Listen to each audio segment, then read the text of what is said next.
dice la imagen, es una enzima centinela del sistema hepatobiliar. ¿Qué quiere decir? Quiere decir que cuando hay un proceso de tipo obstructivo, esta enzima se va a encontrar en la. Es la que va a vigilar que las vías biliares se encuentren libres, expeditas. Por eso es que cuando hay un proceso obstructivo, estas enzimas se elevan. Ya sabemos, de acuerdo a su localización, es una enzima de membrana, tiene como función la transferencia de grupos glutamilo a los aminoácidos, ya sea del glutamato a un aminoácido libre. Además de ser una enzima que se eleva en situaciones de colestasis, es una enzima que va a ser inducible. ¿Qué quiere decir inducible? Ya hemos explicado esta parte.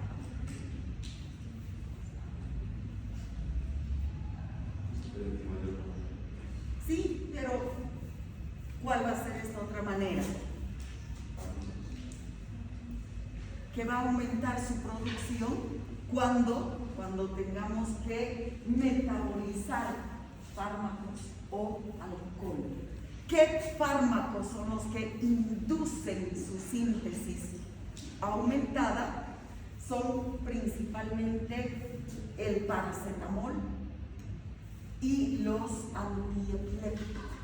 Entonces, es importante que nosotros sepamos, cuando vamos a solicitar esta enzima, que el paciente no esté en tratamiento, ya sea paracetamol.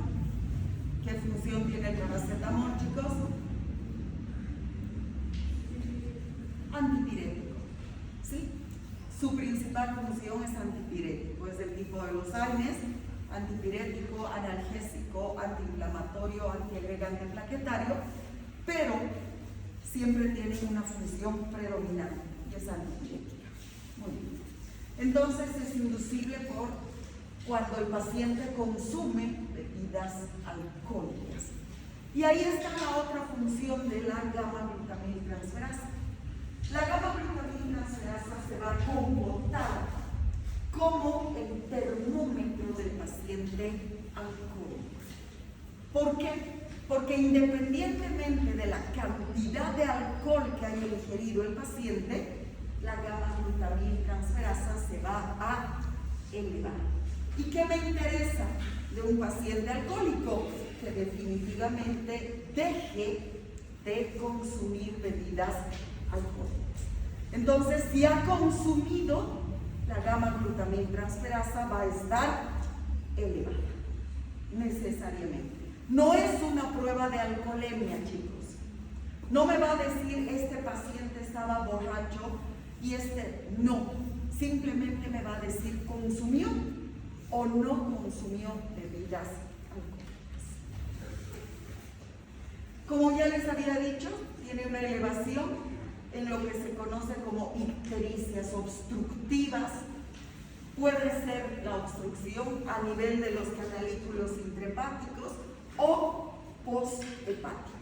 Ese es el problema, no me diferencia si la obstrucción es dentro del hígado o es después del hígado.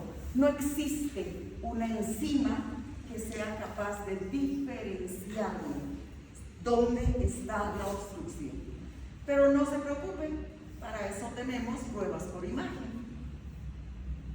Tenemos la tomografía, tenemos todas esas pruebas por imagen que van a permitir determinar con exactitud dónde está la obstrucción. Ya habíamos hablado, considerado el termómetro del paciente alcohólico, pero también del daño hepático causado por el alcohol. ¿Qué sucede? Vamos a ver que la gamma-glutamiltransferasa se eleva después de que el paciente consume bebidas alcohólicas. Pero si el paciente alcohólico tiene una lesión hepática causada por el alcohol, los niveles de gamma-glutamiltransferasa no van a descender después de que deje de consumir bebidas alcohólicas. Se va a mantener elevada. ¿Por qué? Eso significa que el hígado ha perdido la capacidad de metabolizar el alcohol. Entonces, cuando ustedes tengan un paciente, ya saben que es paciente alcohólico, y los niveles de gamma-glutamiltransferasa se mantienen elevados, quiere decir que el paciente ha perdido, el hígado del paciente ha perdido la capacidad de metabolizar el alcohol. Entonces es muy importante. De gran ayuda en enfermedades hepatobiliares, por supuesto. Su incremento es paralelo al de la fosfatasa alcalina. ¿Qué quiere decir que su incremento es paralelo? En las lesiones no alcohólicas, puede ser una hepatitis viral, puede ser una colestasis. ¿Qué es lo que va a suceder con la gamma-glutamiltransferasa y la fosfatasa alcalina? Se elevan al mismo tiempo, ¿sí? Ligeramente antes la gamma-glutamiltransferasa, pero si una está 4 veces por encima del valor de referencia, la otra va a estar casi o un poquito más de 4 veces del valor de referencia. Eso quiere decir que se elevan paralelamente, ¿sí? Enseguida les voy a explicar cuál es entonces la utilidad, porque si las dos se elevan juntas, con una sería más que suficiente. Muy bien. En la hepatitis viral aguda, su elevación es poco intensa. ¿Por qué? ¿Por qué se elevan las enzimas canaliculares cuando el daño es parenquimatoso? Porque cuando hay una lesión del parénquima hepático, una lesión hepatocelular, siempre se va a producir lo que se llama el tumor. No se olviden que estamos hablando de un proceso inflamatorio agudo y hay marcadores de inflamación. ¿Y cuáles son los marcadores de inflamación? 4. Dolor, calor, la temperatura, rubor, quiere decir que el hígado se vuelve rojo o la zona lesionada se vuelve roja. Eso es lo que pasa cuando nosotros nos golpeamos. Entonces, ¿cómo sé? ¿Qué te ha pasado? Tu mano está inflamada, ¿sí? Está hinchada, está edematizada, hay edema, está caliente, está roja y duele. Entonces, lo mismo va a pasar con el hígado. Entonces, el tumor, ¿qué es lo que va a provocar? Hepatomegalia. A la palpación, ustedes el próximo año en semiología van a aprender cómo se hace la palpación y van a ver que el hígado está aumentado de tamaño. Pero no nos olvidemos que el hígado por dentro tiene canalículos intrahepáticos y que cuando el hígado crece, pues va a crecer en todos los sentidos. ¿Y qué va a suceder? Que como consecuencia del tumor se va a producir una compresión de los canalículos intrahepáticos. Y esto no me está produciendo obstrucción biliar. Por eso es que las enzimas canaliculares también se elevan cuando hay lesión hepatocelular. En menor proporción, por supuesto, pero también van a estar elevadas debido al tumor, al aumento de la masa hepática. Muy bien. Entonces es poco intensa. Por supuesto, cuando el hígado comience a sanar, los canalículos van a dejar de comprimirse y la gamma-glutamiltransferasa va a regresar a valores de referencia. Muy bien.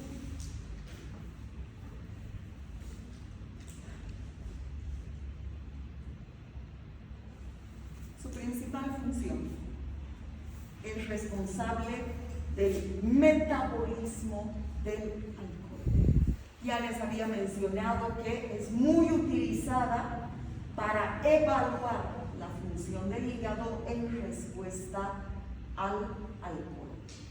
Cuando el paciente consume bebidas alcohólicas, en poco tiempo la gamma-glutamiltransferasa va a elevarse.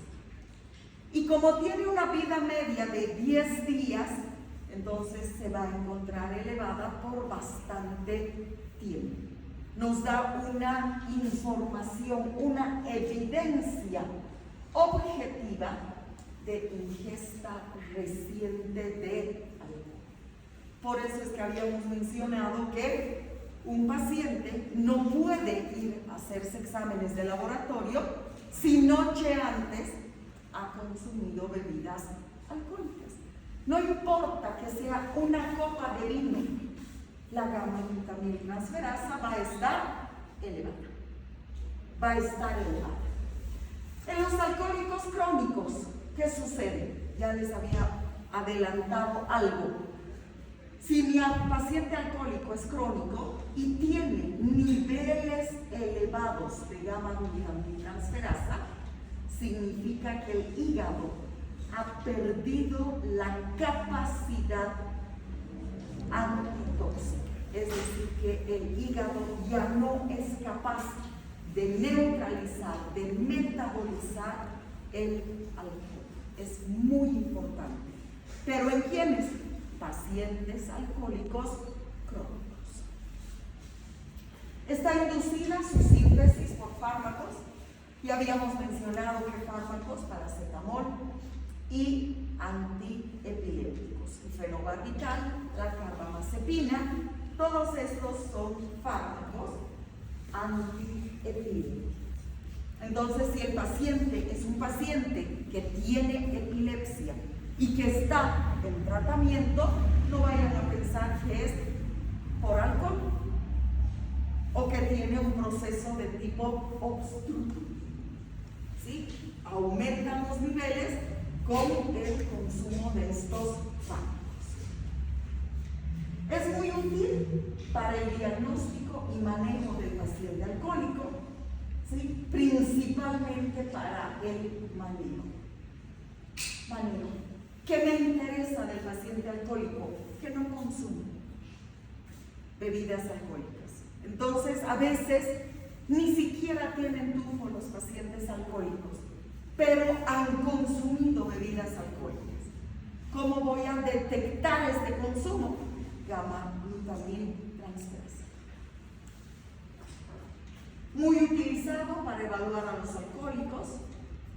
Hay que hacer una prueba por lo menos una vez a la semana. Habíamos mencionado que la gamma-glutamiltransferasa y la fosfatasa alcalina en enfermedades no alcohólicas se elevan de manera paralela. Pero, ¿qué pasa cuando el paciente es alcohólico? La gamma-glutamiltransferasa se dispara.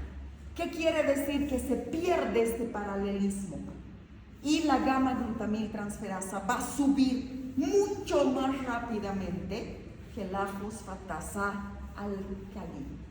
Y aquí tenemos otro cociente, que es el cociente gamma-glutamiltransferasa, fosfatasa alcalina.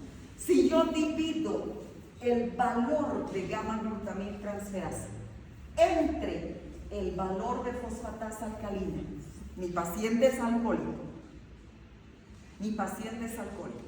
hago esta división y el resultado me da 5 o más, el diagnóstico es hepatitis alcohólica. El resultado es hepatitis alcohólica. ¿Sí? Entonces, cuando el cociente gamma-glutamiltransferasa, fosfatasa alcalina es mayor a 5, hay una hepatopatía alcohólica.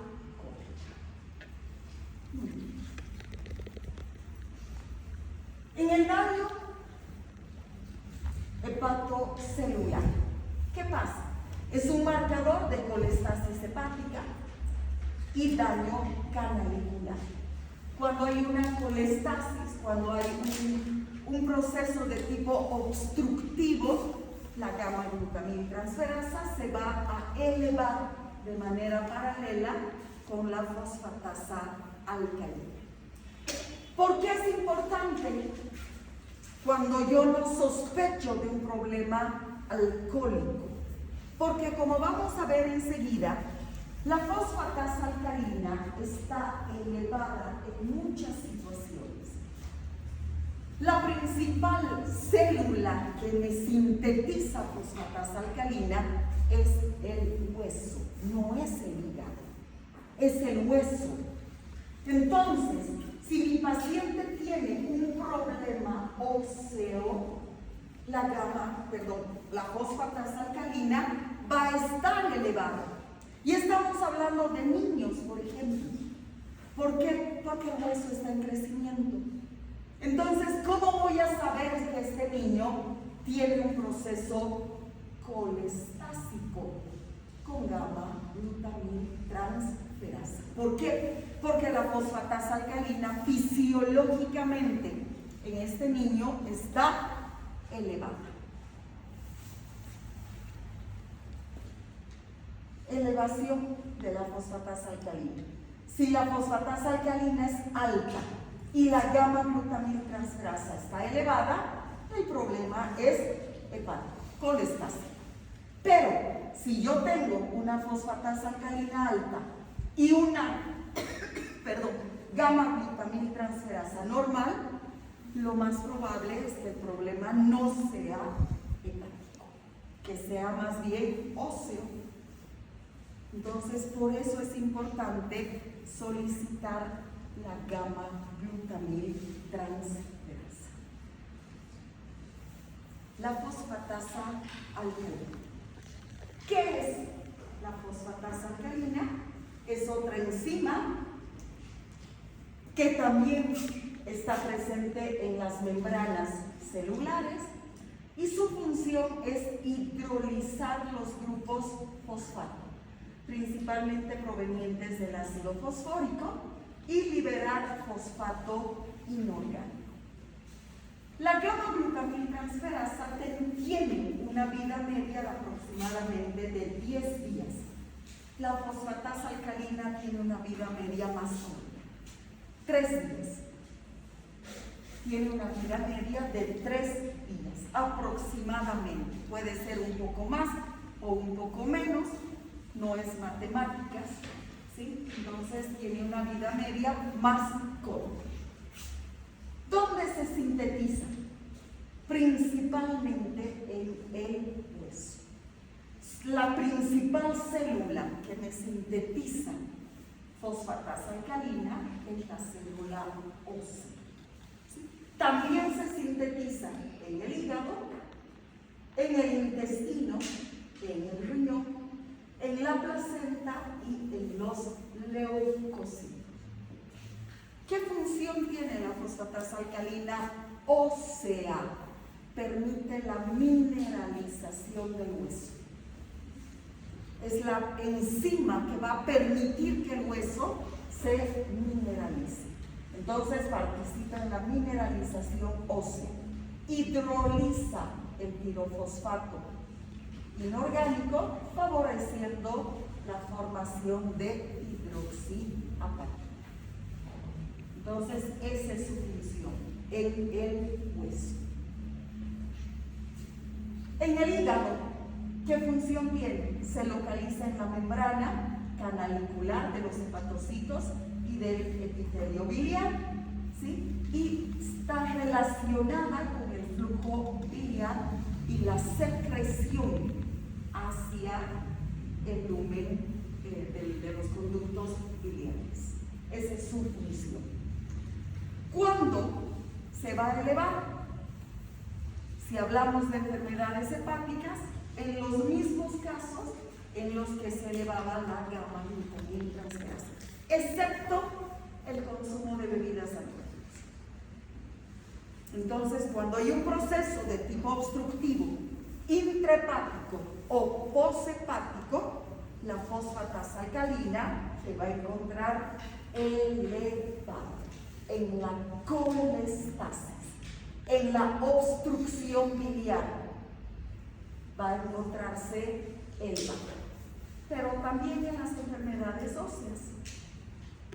Cuando el problema es óseo, el paciente tiene osteoporosis, el paciente está en crecimiento, los niños tienen valores más altos de fosfatasa alcalina que los adultos.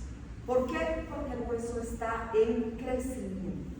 En pacientes con fracturas en consolidación, en pacientes que tienen alteraciones, por ejemplo, de la vitamina. ¿Qué vitamina?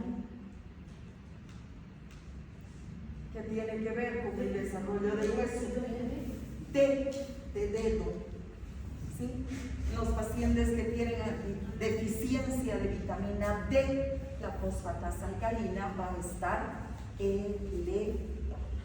Entonces es muy importante que la fosfatasa alcalina también se eleva en lesiones del hueso. ¿Qué pasa en la enfermedad ósea? ¿Qué ocurre con el hueso? La fosfatasa alcalina ósea se asocia con una actividad mayor de los osteoblastos, es decir, que va a ayudar en la mineralización del hueso, va a ayudar en la formación de la hidroxiapatita. En las enfermedades del hueso, la fosfatasa alcalina se eleva en proporción a la formación del nuevo tejido óseo y al aumento de la actividad osteoblástica. Su función es hidrolizar los pirofosfatos, ¿sí?, favoreciendo el depósito de calcio y fosfato en la matriz ósea. Eso es lo que hace la fosfatasa alcalina en el hueso. Elevaciones fisiológicas, ya las habíamos mencionado, en los niños, el crecimiento. Si el crecimiento se interrumpe o se reduce, los niveles de fosfatasa alcalina también van a empezar a descender.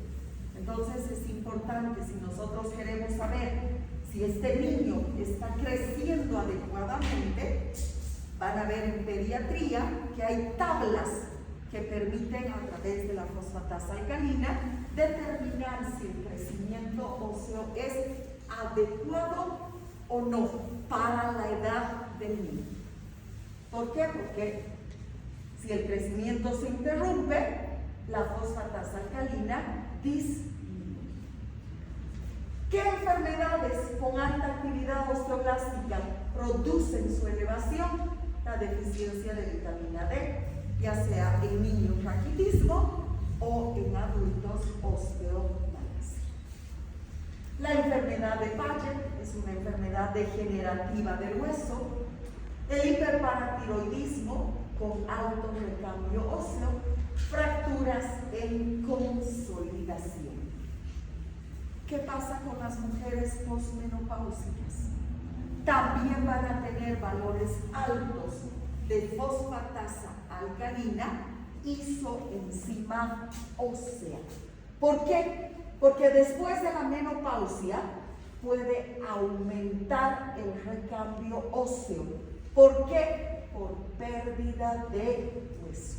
No nos olvidemos que solamente se puede absorber calcio proveniente de la dieta cuando hasta antes de la menopausia. Si nosotros estamos ya en etapa posmenopáusica, las mujeres en etapa posmenopáusica quieren seguir absorbiendo calcio, necesariamente tienen que hacerlo junto con la vitamina D. No nos olvidemos que la vitamina D tiene una función hormonal. Entonces, para que el calcio se absorba en una mujer posmenopáusica, tiene que consumirla junto con vitamina Si no, no se absorbe. No se absorbe. Entonces la fosfatasa alcalina ósea puede elevarse como parte de la actividad osteoblástica, compensatoria a la descalcificación ósea. Como no hay calcio en la mujer posmenopáusica, niveles de calcio son bajos, entonces saca el organismo del hueso. Por eso es que la mujer posmenopáusica tiene tendencia aumentada a las fracturas. Muy bien. ¿Qué pasa con la placenta?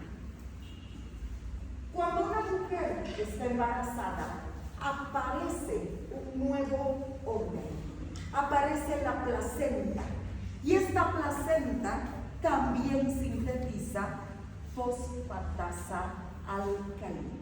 ¿Qué significa? Que la mujer embarazada tiene valores más altos de fosfatasa alcalina fisiológicamente. Comienza a elevarse la fosfatasa alcalina en el primer trimestre de embarazo, va aumentando progresivamente en el segundo y alcanza sus valores máximos en el tercer trimestre de embarazo. Incluso la fosfatasa alcalina puede encontrarse elevada hasta un mes después del parto. ¿Por qué? Porque no es cuestión de que desaparezca la placenta porque la mamá ya ha dado a luz y los valores por obra y magia desaparezcan de circulación sanguínea. Entonces pueden estar elevados incluso un mes después del parto. Los valores descienden después del parto. Generalmente retornan a la normalidad alrededor de un mes después. ¿Qué es importante? En la práctica clínica, la elevación de fosfatasa alcalina en el embarazo tiene que interpretarse junto con la edad gestacional y el contexto clínico, por supuesto. ¿Por qué? Porque existen tablas en las que ustedes en ginecología y obstetricia van a ver en cuánto tiene que estar la fosfatasa alcalina si la mujer tiene, no sé, 5 semanas de embarazo. ¿Qué sucede? Si durante el embarazo la fosfatasa alcalina placentaria no está dentro de esos valores, está baja o desciende de una forma inesperada, puede asociarse a disfunción placentaria. Entonces es un dato muy importante para el ginecólogo obstetra. Si los niveles de fosfatasa alcalina están más bajos para su edad gestacional, hay un daño en la placenta. Incluso cuando los valores son muy bajos, puede haberse producido óbito fetal. ¿Qué significa óbito fetal? Muerte fetal intraúterina. Entonces, fíjense que son datos no menos importantes para el embarazo. ¿Sí? Compromiso fetal. Por supuesto que necesitamos hacer una valoración clínica, pero ya me da una idea, algo está pasando en este embarazo. En los casos graves se ha descrito asociación con muerte fetal intrauterina. Muy bien. La hepática. Fosfatasa alcalina hepática permite diferenciar la ictericia obstructiva de la parenquimatosa. Ya sabemos que la fosfatasa alcalina va a estar muy elevada cuando el problema sea obstructivo, pero tiene el mismo problema que la gamma-glutamiltransferasa. No me indica si la obstrucción es intrahepática o es posthepática. Y también no podemos olvidar que si el problema es hepatocelular, es parenquimatoso, como consecuencia del edema se va a producir la obstrucción, el aplastamiento de los canalículos intrahepáticos, y esto también me va a provocar una elevación de la fosfatasa alcalina. Pero vamos a ver en la práctica que cuando hay un problema hepatocelular, la gamma-glutamiltransferasa, la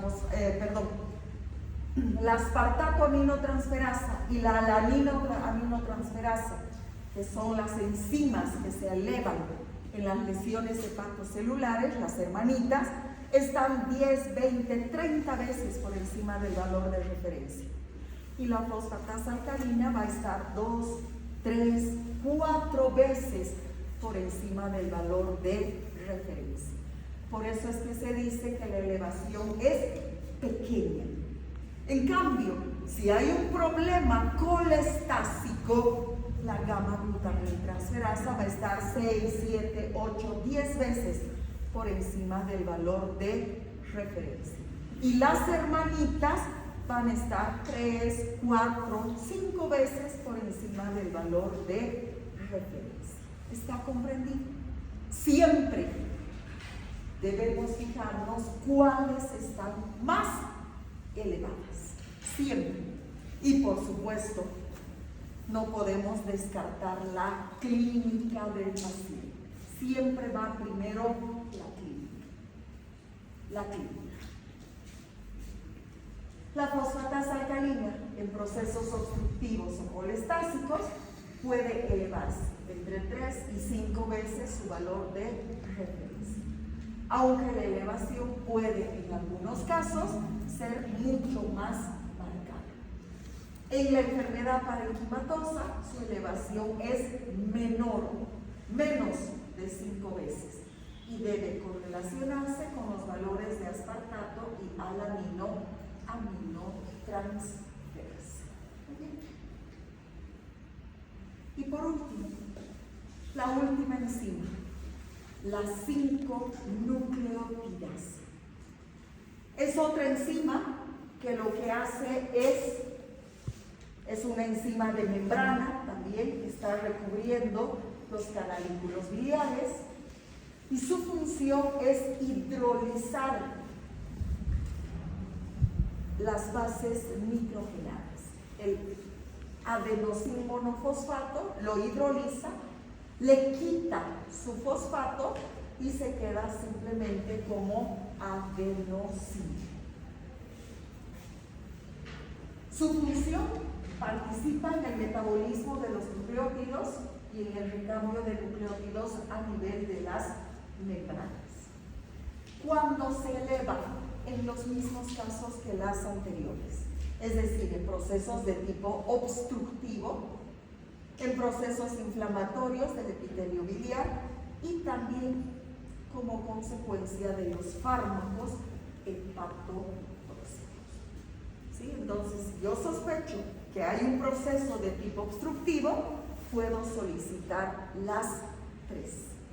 Actualmente, la 5-nucleotidasa está entrando en desuso y solamente se piden 2: fosfatasa alcalina y gamma-glutamiltransferasa.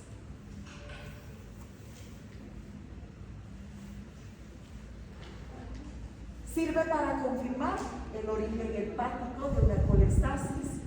¿Sí? La 5-nucleotidasa se comporta de forma similar a la fosfatasa alcalina. Entonces hay un aumento en condiciones de obstrucción biliar, ya sea intra o extrahepática. Y lo mismo, si la 5-nucleotidasa está elevada con fosfatasa alcalina elevada, el problema es obstructivo del árbol biliar. Si la 5-nucleotidasa está normal y y la fosfatasa alcalina está elevada, el problema es óseo. O si la mujer está embarazada, placental. Entonces, mayor información que la gamma-glutamiltransferasa no nos proporciona. Aquí tenemos un pequeño cuadro comparativo en diferentes patologías, qué alteraciones vamos a tener: alanino-aminotransferasa, fosfatasa alcalina, gamma-glutamiltransferasa, lactato deshidrogenasa y 5-nucleotidas. En la hepatitis viral aguda, las hermanitas están súper elevadas, siempre más de 10 veces el valor de referencia. La fosfatasa alcalina ligeramente elevada, lo mismo que la gamma-glutamiltransferasa. La lactato deshidrogenasa también va a estar elevada. ¿Por qué? Porque es una enzima parenquimatosa.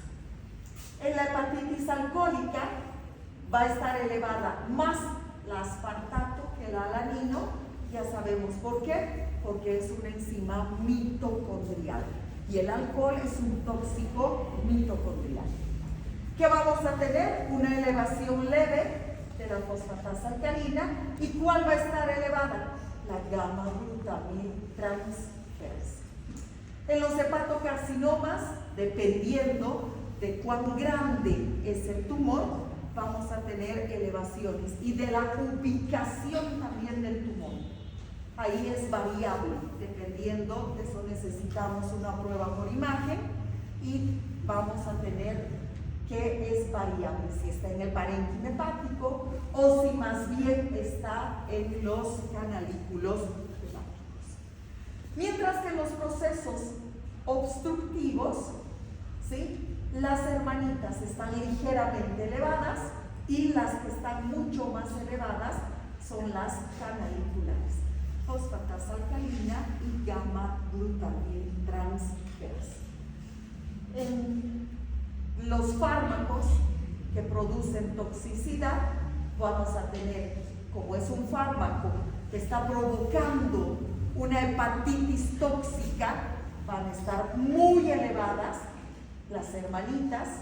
La fosfatasa alcalina y la gamma-glutamiltransferasa pueden estar normales o ligeramente elevadas por la inducción hepática, porque el paracetamol estimula que la gamma-glutamiltransferasa se sintetice. ¿Para qué?